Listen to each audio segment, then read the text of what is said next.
ঈদৰ আনন্দ উল্লাসৰ মাজতে দবকাত ভয়ংকৰ পথ দুৰ্ঘটনা।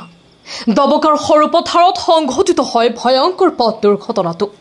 দুৰ্ঘটনাত গুৰুতৰভাৱে আহত হয় এজন লোক। আহত লোকজনক এই ৰিক্সাৰে প্ৰেৰণ কৰে দবকা লাইফ কেয়াৰ হস্পিটেলত। দবকাৰ সৰু পথাৰত সংঘটিত এই পথ দুৰ্ঘটনাটো।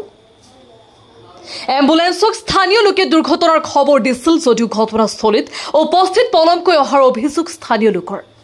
খবৰ দিয়াৰ পিছত ঘটনাস্থলীত দবকা আৰক্ষী উপস্থিত হৈ আৰম্ভ কৰিছে তদন্ত। AS01GH7739 নম্বৰৰ স্কুটিৰে নগাঁও অভিমুখে গৈ আছিল লোকজন। নগাঁও অভিমুখে গৈ থকা সময়তে নিয়ন্ত্ৰণ হেৰুৱাই দলঙৰ ৰেলীত খুন্দা মাৰি সংঘটিত কৰে পথ দুৰ্ঘটনাটো। যুৱকজনৰ ঘৰ গুৱাহাটীৰ ৰূপনগৰ ইন্দাপুৰৰ বুলি জানিব পৰা গৈছে। যুৱকজনৰ নাম কল্পনাথ হালৈ।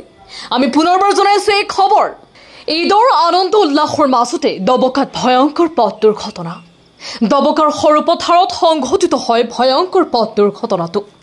দুৰ্ঘটনাত গুৰুতৰভাৱে আহত হয় এজন লোক। আহত লোকজনক এই ৰিক্সাৰে প্ৰেৰণ কৰে দবকা লাইফ কেয়াৰ হস্পিটেলত। দবকাৰ সৰু পথাৰত সংঘটিত এই পথ দুৰ্ঘটনাটো।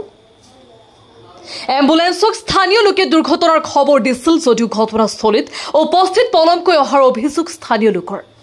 খবৰ দিয়াৰ পিছত ঘটনাস্থলীত দবকা আৰক্ষী উপস্থিত হৈ আৰম্ভ কৰিছে তদন্ত। AS01GH7739 নম্বৰৰ স্কুটিৰে নগাঁও অভিমুখে গৈ আছিল লোকজন। নগাঁও অভিমুখে গৈ থকা সময়তে নিয়ন্ত্ৰণ হেৰুৱাই দলঙৰ ৰেলীত খুন্দা মাৰি সংঘটিত কৰে পথ দুৰ্ঘটনাটো। যুৱকজনৰ ঘৰ গুৱাহাটীৰ ৰূপনগৰ ইন্দাপুৰৰ বুলি জানিব পৰা গৈছে। যুৱকজনৰ নাম কল্পনাথ হালৈ।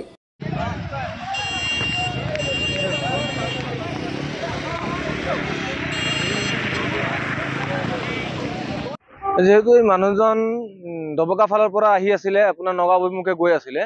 মানুহজন আপোনাৰ কি কয় গুৱাহাটীৰ জানিব পাৰিছোঁ। তেখেতৰ নাম হ'ল কল্পনাথ হালৈ। তেখেত গুৱাহাটীৰ ইতিমধ্যে আমি দবকা আৰক্ষী থানাত ফোন কৰিছিলোঁ, তেখেতসকল আহিছে। তাৰপিছত আমি ইয়াতে ততাতৈয়াকৈ মানে এম্বুলেন্সক ফোন কৰোঁতে পলম হ'ল। লগে লগে আমি টমটমত আমাৰ এই স্থানীয় ৰাইজসকলে মিলি পেলাই দবকা লাইফ কেয়াৰ হস্পিটেলত পঠিওৱা হৈছে। কিন্তু মানুহজন বহুত সংকটজনক অৱস্থাত আছে, কিন্তু বাচিবনে নাই এইটো একদম গেৰাণ্টি নাই, এনেকুৱা অৱস্থা হৈছে। যিহেতু নিজে নিজে আহি পেলাই ডিভাইডাৰত আহি পেলাই দলঙত মাৰি দিছে খুন্দা। স্কুটি লৈ আহিছিলে, স্কুটিখন মেক্সিমাম 70 মান স্পীডত আছিলে। গতিকে স্কুটিসমূহ বা বাইকে হওক ইমান স্পীডত চলাব নালাগে। কিন্তু তেখেতে গুৱাহাটীৰ যেতিয়া ইয়াত ক'ত আহিছিলে নাজানো, কিন্তু তেখেতে গুৱাহাটী যাব না ইয়াত ক'ৰবাত যাব নাজানো, কিন্তু তেখেতৰ এড্ৰেছটো ওলাইছে গুৱাহাটীত। গতিকে তেখেতৰ বহুত সংকটজনক অৱস্থা। যদি গুৱাহাটীৰ কোনোবা মানুহে আপোনালোকৰ এই চেনেলৰ জৰিয়তে যদি জানি পায়, তেতিয়া গতিকে যোগাযোগ কৰিব দবকা আৰক্ষীৰ লগত। গতিকে আপোনালোকৰ ব্যক্তিজনক ইয়াত থানাৰ লগত যোগাযোগ কৰিলে পাই যাব। ঘটনাটো আপোনাৰ তেখেতে দবকা নগাঁও অভিমুখী হৈ আহি আছিল। আহি থাকোঁতে তেখেতে গম পোৱা নাই কি হৈছে একজেক্টলি। আহি কিনে আমাৰ অভাৰব্ৰিজখনত ডিভাইডাৰত যাই কিনে খুন্দিয়াই দিছে। খুন্দিয়াই দিওঁতে তেখেতে ইয়াত বাগৰি পৰিছে। আৰু পিছৰ পৰ্যায়ে যেতিয়া উশাহ লৈ আছিল, আমি আমাৰ ইয়াৰে স্থানীয় লোকে তেখেতক দবকা লাইফ কেয়াৰলৈ প্ৰেৰণ কৰা হৈছে। নাই, নাম ঠিকনা এতিয়ালৈকে একো গম পোৱা নাই। আমি তেখেতৰ যিহেতু সংকটজনক ৰূপত আছে, সেইটো কাৰণে আমি লগে লগে ইয়াত এই দবকা লাইফ কেয়াৰত প্ৰেৰণ কৰিছোঁ। এম্বুলেন্সতো কল কৰিছোঁ, এম্বুলেন্স এতিয়ালৈকে আহি পোৱা নাই। আৰু লগতে আৰক্ষী বিষয়াকো কল কৰিছোঁ, তেখেতেও আহি কিনে পোৱা নাই বাৰু। গতিকে আমি তেখেতক লাইফ কেয়াৰ হস্পিটেলত এডমিট পঠিয়ালোঁ।